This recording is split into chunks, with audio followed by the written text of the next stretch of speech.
ended within the water column. Daphnia grow to a maximum of 5mm across and are filter feeders, eating algae and other microorganisms from the water around them.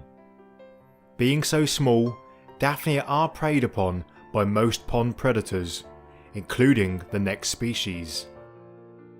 Some people say that fish don't have a place in wildlife ponds, but in almost every truly wild pond I've looked in, there have been three-spined sticklebacks. These grow to around 10cm long and feed on small aquatic creatures and unlucky insects that fall into the water. During most of the year, sticklebacks